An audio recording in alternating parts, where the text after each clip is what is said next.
I'm sure there's plenty of you that were volunteering for the assignment. Um, yeah, look, you know, obviously, being away from home and away from our fans in New Orleans. I mean, obviously that's the tough part about being out here in California for this training camp. But I'd say we're excited about being out here.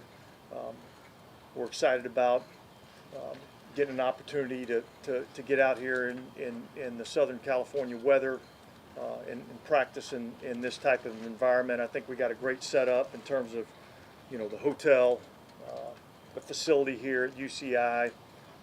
So I'm excited about what I think we can accomplish. I think when you get into this type of environment, one of the things that I think it allows you to do, I think it allows you to push the guys harder for longer. Um, there's nothing easy about training camp.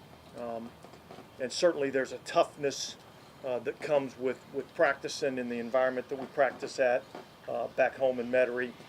But there's also a challenge that comes along with that. And at some point, sometimes you can reach the point of diminishing marginal returns on that investment in terms of practicing out there, in the heat and humidity. So I'm excited about seeing how our guys respond out here and seeing how they work.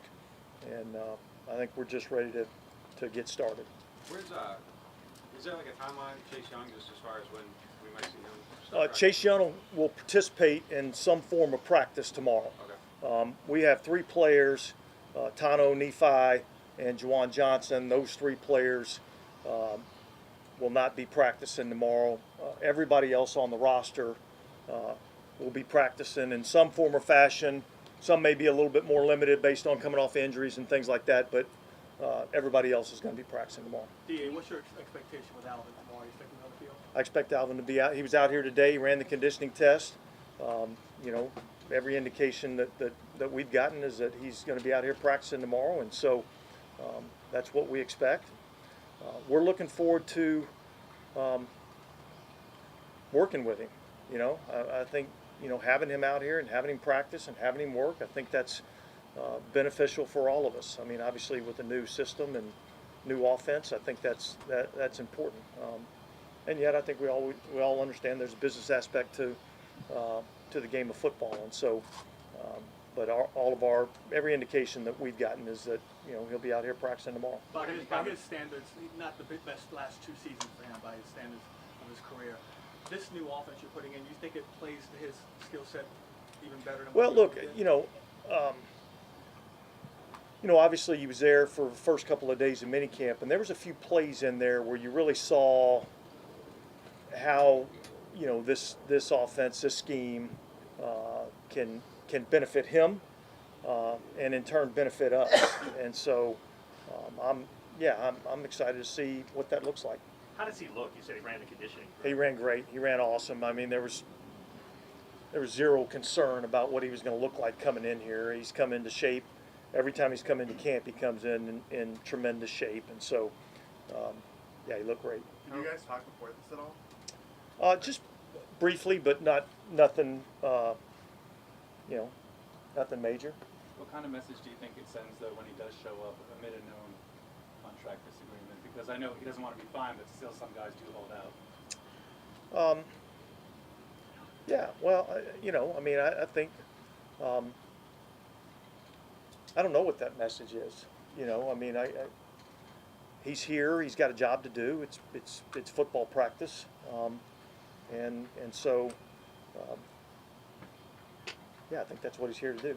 You touched on this a bit, but you talk about business decisions or, the business of it. Y'all expect him to practice, but does that mean he's going to practice fully? Like, is there any part of practice he won't participate in knowing that that's going on? Not from our standpoint, as we sit here right now. I mean, he's fully healthy, and so, our anticipation is that he'll practice. So I'm not going to get into any hypotheticals after that. You know what I mean? I guess I meant like sometimes there's situations where players set out team drills for whatever reason. Sometimes some contract issues. Yeah, look, it's nothing that's been discussed.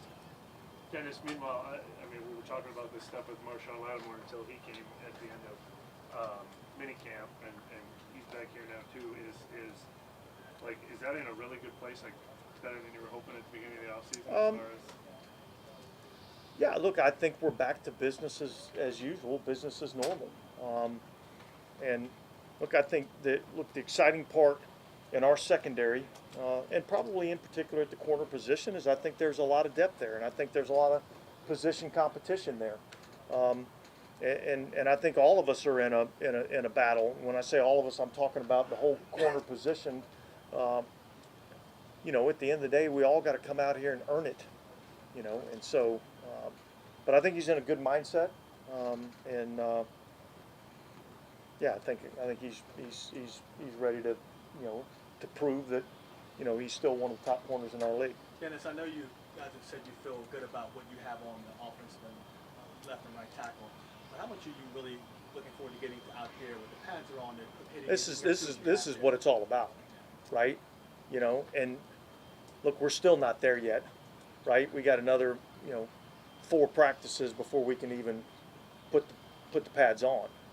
You know, so we're still not quite at that point. But certainly, training camp, being able to evaluate guys in pads, playing the game the way it's supposed to be played, is really where the true evaluation comes in. So, yeah, I think that we're all excited about that. Dennis, how would you describe where you are with the offensive line right now? It seems like you got at least a couple of jobs up for grabs, right? Yeah. Look, I mean, you know, obviously we've got a couple of incumbent guys in Eric McCoy and Cesar Ruiz, and then I think after that, you know, there's a lot of jobs that are up for grabs.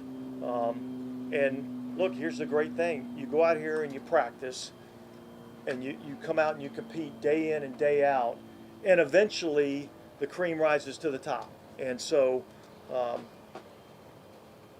but I don't think we're at that position right now where we can say these are the 5 that are going to go out there on day 1. But I think that'll sort itself out over the course of the next month and a half. Dennis, when did you all have a really solid grasp that you weren't going to have Ryan Ramczyk this season?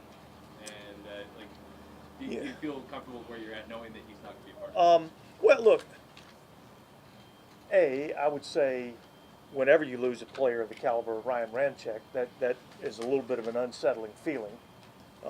And so, yeah, I think that hurts, not having a player of his caliber.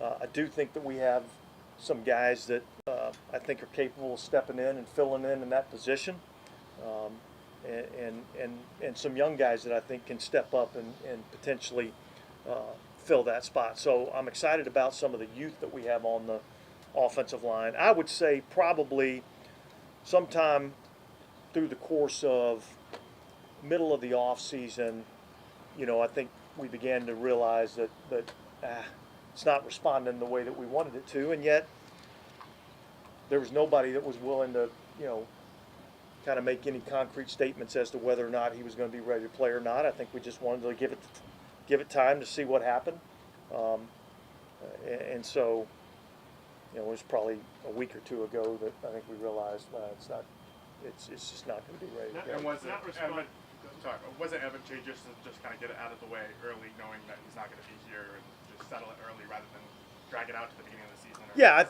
I think we got to a point where it was pretty obvious, you know, in terms of his mindset, being able to play, and I think once the player comes to the realization that I don't think I'm going to be ready, you know, then I think it just made sense for us to go ahead and make the move then, and then it opened up some roster spots so we can have a little bit more flexibility and some things that we could do in other areas. Dennis, just to clarify, I mean, I think you knew around the time of owners' meetings that at that time it hadn't been responding early. So he had a surgery in like January-ish, and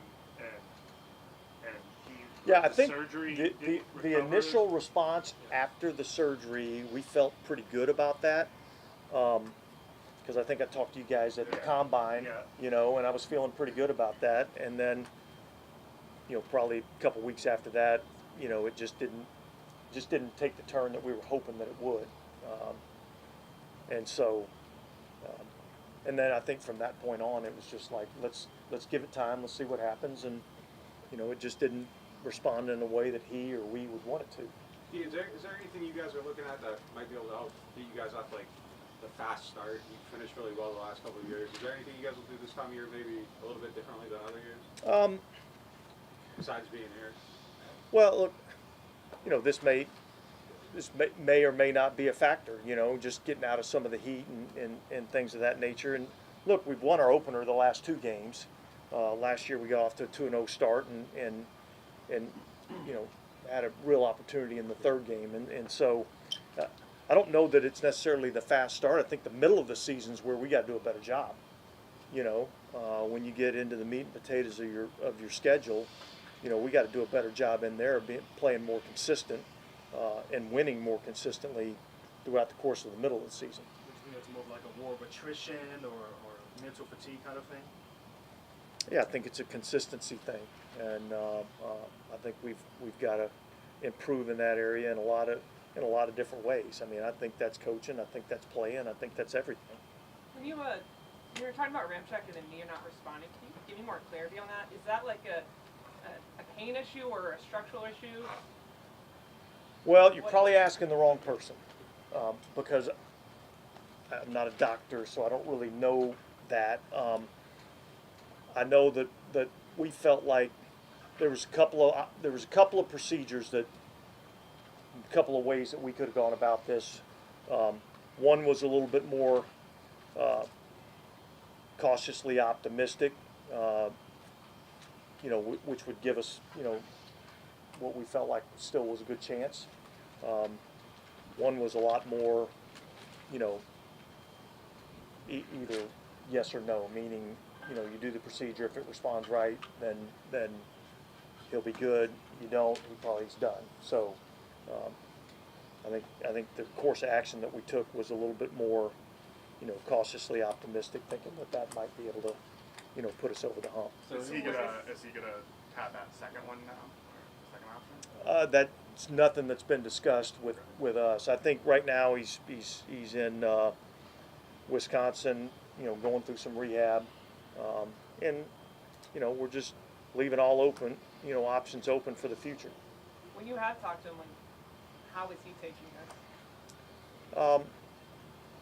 It's probably a better question for him in terms of exactly, how he's feeling. I mean, obviously, I can sense some, obviously some disappointment.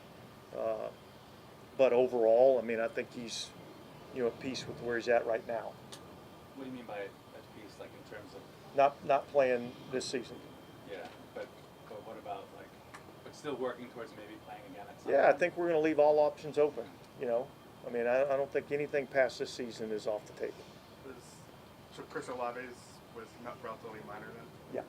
Yeah, he'll be out here tomorrow. I think we'll probably limit him a little bit to start, and then go from there. Was that the shoulder from the weight room or something else? Back. Does bringing in a new offense kind of shake things up sometimes? It's just because the training camp get a little monotonous at times with new offense. Yeah, look, I definitely.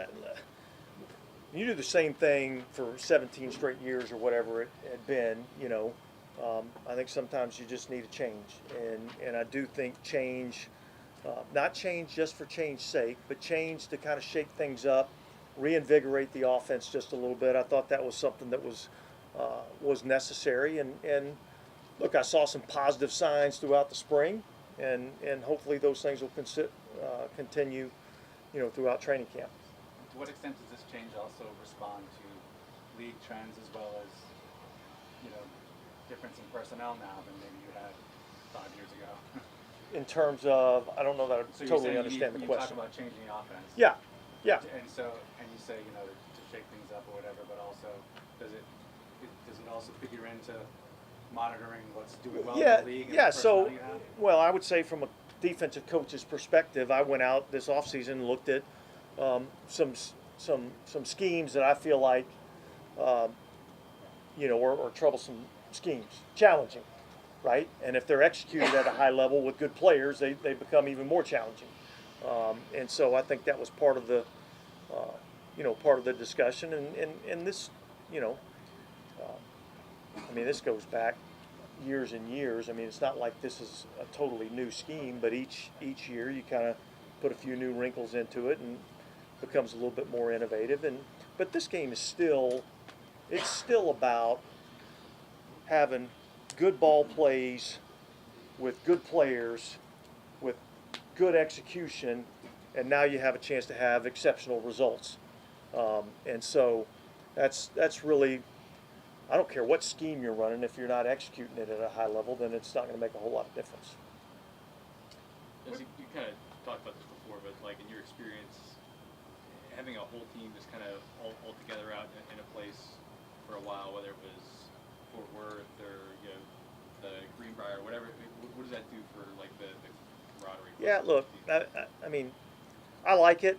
I like, when you get, a group of guys with one common goal and one common vision, and we all come to, a spot, and you kind of eliminate a lot of distractions that kind of come with being at home, unintentional distractions, and yet there's things that take you away from the focus of getting better as an individual from a football standpoint, and collectively as a group from a football standpoint. So, yeah, I like it. I'm excited about spending the little less than a month out here and seeing if we can't build a foundation for a outstanding football team. Dennis, I mean, obviously you guys have the construction of the facility and stuff. I mean, did that just make it a natural win-win, or is this something you might have chosen to do in year 3? Well, I think, look,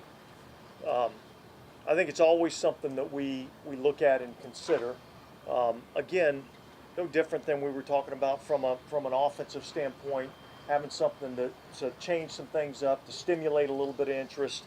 I think change every now and then is something that's a positive. Certainly the facility upgrades was going to be a challenge to hold a training camp with all the things that are going on. I mean, we got a fence in our indoor facility that makes it difficult for us to use the indoor. And I looked at the forecast. I think it's supposed to rain for the next month, in New Orleans. So that would have made it even more challenging. So I think all those things kind of came together and led us to this. You guys talked a lot about culture at the beginning of this offseason. Is that a part of it too? I mean, reinvigoration and I mean, yeah, I think all of it's part of it. I mean, I think, but yet I don't think you have to come out to California to build the culture. So I don't think that was the driving force for training camp. And yet, it is part of. Look, it's not all going to be just the same. It's not all going to be just the way it was, and we don't get to roll the ball out there and just pick up, where we left off. So some things have to be different. The results hadn't been what we need them to be, and so things have to change and things have to be different. This is one of them. Hey Dennis, with such a veteran group, specifically on the defense, like what are one of the things maybe some media talk about is whether guys get older or fall off. Like, what are some things you look at to judge whether a player is either still at the peak of his career or like falling off, and then what gives you confidence that that's not going to happen this year? Yeah, well, look, I mean, you're obviously always evaluating those things in terms of, player production, and so. Yeah, I think I don't think you're always looking at the stats, because I don't think the stats always tell the true story. I think you're looking at what you see on tape, and then you're trying to take into account any other variables that might come along with that, whether it be injury or anything like that. So, yeah, look, we've got a couple of older veteran players that I still think have good football left in them. But the reality is that this is the time that you have to show it, and so yeah, we got to see it at some point out here during the course of training camp, preseason, those types of things. Obviously, We have time for one or two more. closing practices to fans is a big difference from previous training camps at home. As a coach, do you like the aspect of it not being open, or were you hoping that fans would be able to attend. Yeah, look, I mean, I always enjoy having the fans at practice. Again, that's another change up that I think invigorates, our players. Um, and so, but that's one of the unique things about being out here in Southern California. And yeah, I think the league came out and said something about having to close these practices when you're in the, another market too. So that plays a factor in it. Hey, Rashid got an extension last week. Is that just reflective of the expectations going into year 3 for your? Yeah, look, I think it's kind of a win-win for him and for us. We get to kind of lock a good young player up for a couple of years and feel good about where that puts us from a financial standpoint. It gives him a little bit of security too, and so yeah, I think that just says that we have some positive feelings towards him and feel like he's got a bright future. All right, thanks guys. Thanks, guys.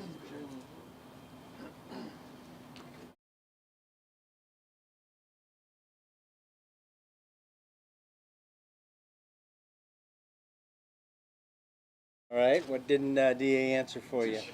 How would you describe where things are with Alvin right now? Yeah, look, he's here.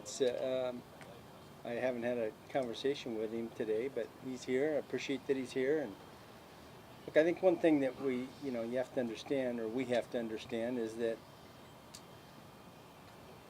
I'm going to be conservative here. I'd say 50% of our organization, players, coaches, administrators, scouts, feel like they're underpaid, right? And believe they deserve and want more money. And how each of us respond to that and act accordingly.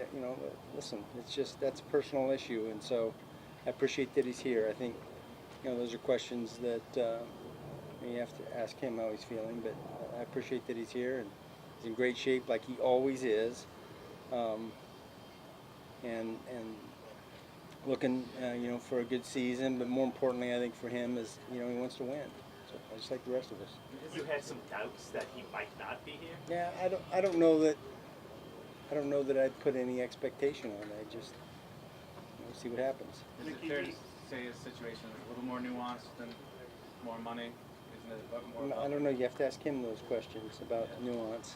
But Mickey, he essentially had 1 year left on his deal. I know next year some things kick in, but were you guys content to just play it out? He's the one who was. Yeah, look, I don't want to get into those kind of conversations, and it's nothing new. It's nothing about him. It's just you guys know how I am about negotiations. I don't like doing that publicly. I don't like, I'm not one that wants to put things out or try to influence any negotiation through the media. I think if I have something to say, I say it directly to the agents and the players. We've also talked a lot this offseason about how you have to reset the salary cap a little bit in this team. Has that affected some of the contract decisions with veteran players on this team, deciding whether to extend, things like that? I mean, look, where we're at on the salary cap every year influences, how and what we're able to do. I don't think that's much different than it's been in the past. Obviously there's some volatility in the market for different positions, and we have to pay attention to that. Have there been any contract talks with Alvin's representation since minicamp? Yeah, I'd rather not get into that. So. Mickey, do you think his production the last couple of years has warranted his decision to leave minicamp, and then to this point where we are now, talking about him wanting to those are questions you have to ask him, I think, in terms of how he's affected by that. Look, I would say our performance as a team hasn't been up to the standard that we set for ourselves. So these things are not, look, there is individual performance, but our concern is team performance, right? That's how do we make our team better? How do we get more wins? How do we get in a more advantageous position entering the playoffs? First, you got to make the playoffs. And so that's the context that all these decisions are made in, much more so than individual performance, although individual performance is important.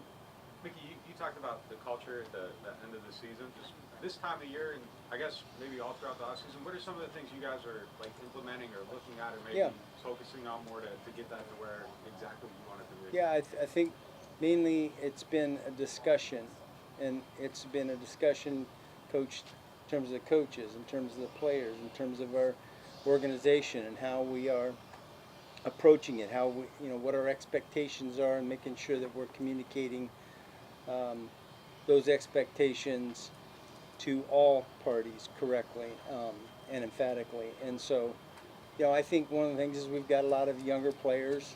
I feel like, I don't know if the data supports it, but I feel like we've got a lot of young players in our core group, and so making sure that we're putting them in the best position to not just be successful as players, but in terms of growing as leaders and setting the culture, because the culture and the leadership best comes from the players. And so we just want to make sure that we're giving them every opportunity to be their best, version of that for themselves.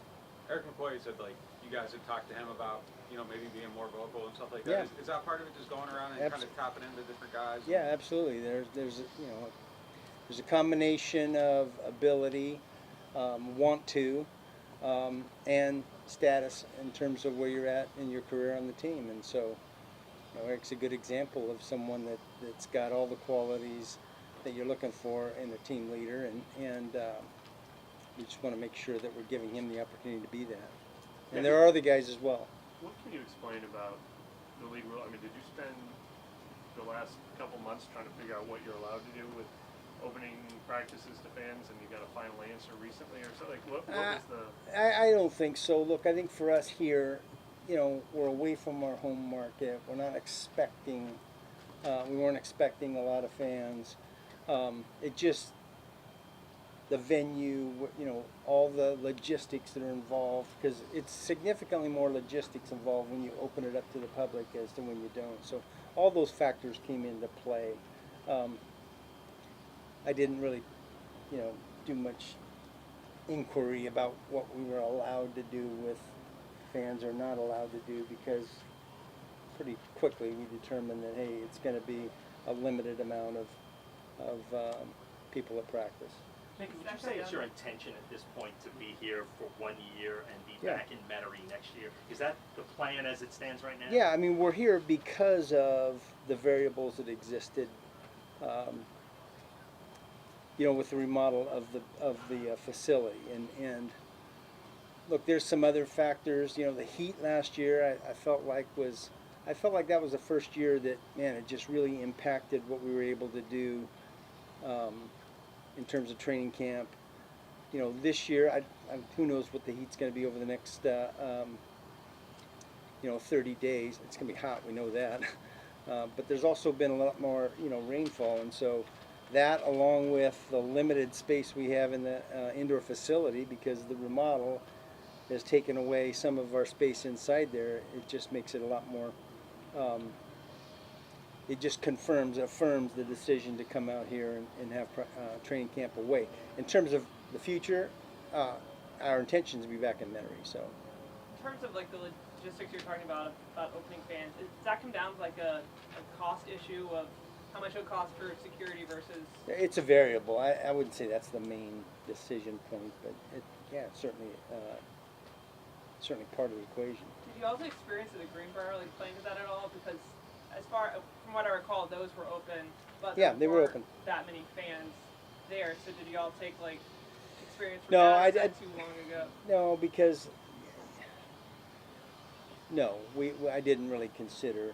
I thought we had a good turnout at the Greenbrier a number of times, especially initially. Speaking, though, Initially we had a good turnout, and that's always the way it happens at training camp. Is that first week or so.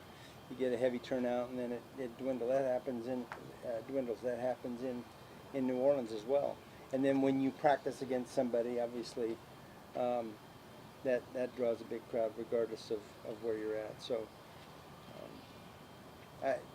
the answer to your question is I didn't really think about the Greenbrier in that experience. It was more about, here the short time to get all these logistics worked out for ourselves and.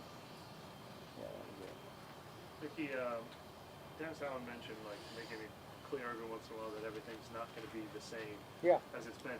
I know when you hired him at first, you liked the idea of continuity. You didn't need a culture change at that time. Was there some desire to, like, mix things up more than you did when you initially? Yeah, I think that, look, you go through, you know, a few seasons where you don't make the playoffs, and there's nothing wrong with being uncomfortable. We should be uncomfortable with that, and so that's part of it. But yes, the answer is, if you're not as successful and you don't meet your expectations, and you know, we want to do something a little different. Mickey, you're looking forward to seeing how the O-line plays out once you can put the pads on and Yeah. get physical a little bit? Yeah. Concerned about what you had there, the youth that you had there somewhat? Yeah, I think you're always concerned when you have, when you don't have the proven commodity. You know, we had a lot of years where the offensive line, we just knew going into the season we're going to be, you know, one of the top groups in the NFL. That was pretty comfortable, and you know, with Toronto a couple years ago leaving, and now Ryan unable to play, that's not as comfortable. So, yeah, I'm anxious to see how this group. I'm excited about the group. I think that, you know, I feel good about where we're at, and yet it's unproven. I know you don't really want to have to watch the wires to see what players pop up out there, but do you feel Yeah. like with this group, because there is so much unknown until the pads going to see what they could do then, that you may have to watch what's available out there even more? Well, I think we always do that anyway. I would say this, though. I do feel pretty comfortable with, you know, the guys that you would say today are you know, the backups. You know, I think we've got some veterans that have played a lot of football in our league, and we've got some guys that we've had here that have progressed and we feel good about. So I'm less concerned about, obviously, if somebody comes available that we don't expect it can improve us, we're gonna do that, but it's not like a target at this point. Maybe now that you've had several months to work with him on staff, but what's kind of been your impression of Clint Kubiak and the way he kind of runs the shop? Yeah, he's very impressive. He's you know, super smart, innovative. I think he has a real confident demeanor about him. He's quiet, but he has a confident demeanor. Knows what he's trying to get accomplished, and yet I think he's also there's an open-mindedness to him that if something, you know, if he has a round hole in a square peg, he's going to figure out a way to make that work. And so I've been impressed. I've been impressed with a number of the new guys that we have. The like quiet demeanor really comes across to us too. Yeah. You know, but like trying to say the confidence, maybe like the players kind of see that. You don't really necessarily need like a coach who's super like I guess classically charismatic. You know. Well, I get what you're asking. I think sometimes when you're quiet, you know, people question whether you have that burning competitiveness, whether you are confident.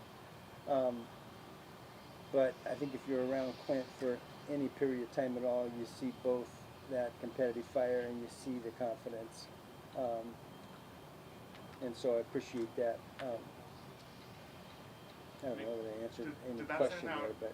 Did that kind of stand out in his interview, or is that something you've just noticed being around him now the last couple of months? Yeah, I think it's something you may think out of an interview, but I think it's something that you get over time. You know, if you're quiet, and look, I consider myself in that category. You know, it's hard to get to know somebody in an interview that's relatively quiet and not gregarious, right? It takes a little time to, you know, appreciate some of the qualities that you may not see right off the bat.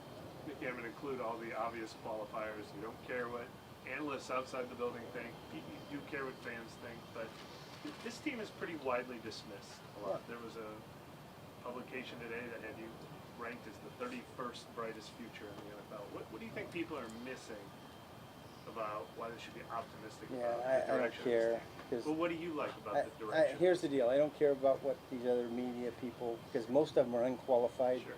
They have the right to their opinion, but they're not qualified to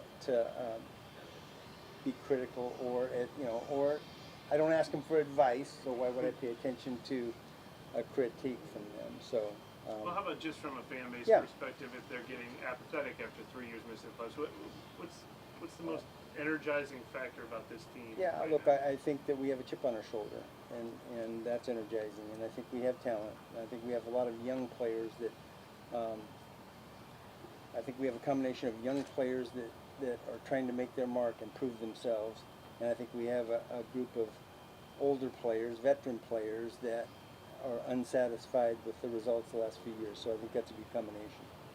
For the veterans, is that kind of gives you confidence that they won't decline physically, or that they're still in a good shape to? Yeah, well, I think, look, that's part of what the process is for training camp, right? To see where, see where your veteran players are. It's like, Sean would say, and a lot of coaches have said, look, I don't need to see it every day, but I do need to see it. And so that's part of where we're at in terms of the veterans. With Shahid's extension, can you just go into, what's the benefit from a team perspective doing that now versus Yeah. letting it get? Yeah, I think, he was in a little bit of an unusual situation that he was an exclusive rights player that didn't have a contract. So, oftentimes, look, he wants to get paid based upon what he thinks he's going to be, and we want to pay him based upon what he's been and where we think he's going to be. And sometimes that's hard to marry. And so, oftentimes, you get in a position where maybe there's a bridge deal that gets that rewards the player for what he's done, and yet gives him time to achieve what we think he can achieve, and then get another deal. And so that's really what this deal is. You kind of referenced a number of times the youth on this team, opportunities for a lot of younger guys. Is it more this year than it has been? It feels like it.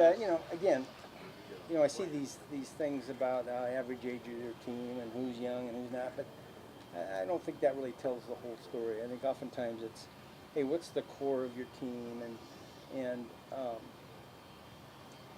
they first, second, third year players versus 6, 7, 8, 9 year players? Quarterback being an exception to that, oftentimes because of the length of their careers, much longer than most other positions. So I feel like, look, we've got a lot of core players that are ascending. Some players that are improving, and yet we feel good about. So it feels like our team is younger than it's been in prior years. From like a cap management standpoint, like is that where you kind of want to be, where you're in a position where you can see what these guys can do, and then their starters are on rookie deals? Yeah, it's a double-edged sword. It's a double-edged sword because you want to draft well, right, and you want guys that you've drafted to get to the top of their position group, and then you have trouble signing them all. Yeah. Look, I've seen a number of publications that have graded our 2017 draft, really high, and I agree with that. It was a really good class, and yet we were unable to keep all of those players because of the salary cap, because of where we're at. You can't pay everyone, and so you got to make choices, and so it's a double-edged sword in that regard.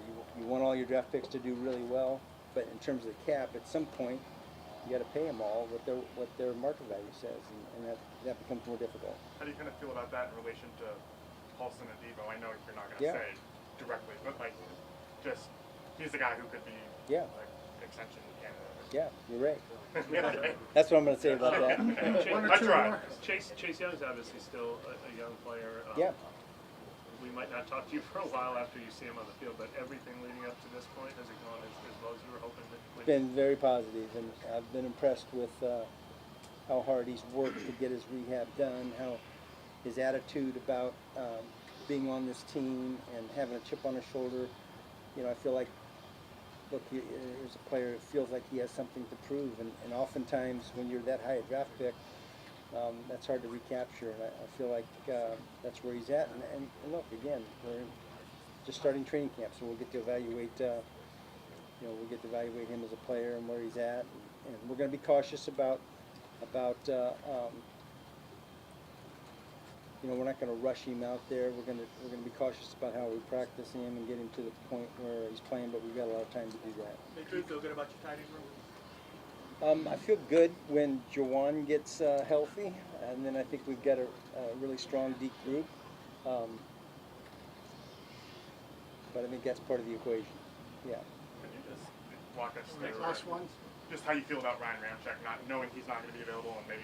Yeah, that's a rough one because my number one look, Ryan Ramczyk's been a fabulous player for us, fabulous, and a great teammate. I think one of the things that doesn't get talked about is how often he went out there without being 100%, and just giving everything he's got. I know how badly he wants to play, and if there was any way possible, he would be playing. I just appreciate how much he's contributed to our team, and hopeful that things can turn around, and with a year off that his knee responds and he can get back out here for us. Yeah, I don't know what else to say about it.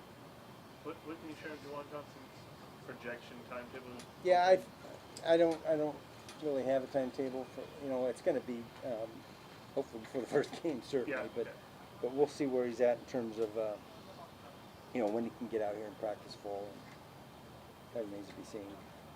Okay? Thanks, Good. Thank you guys. Enjoy the weather. You also should be thanking me.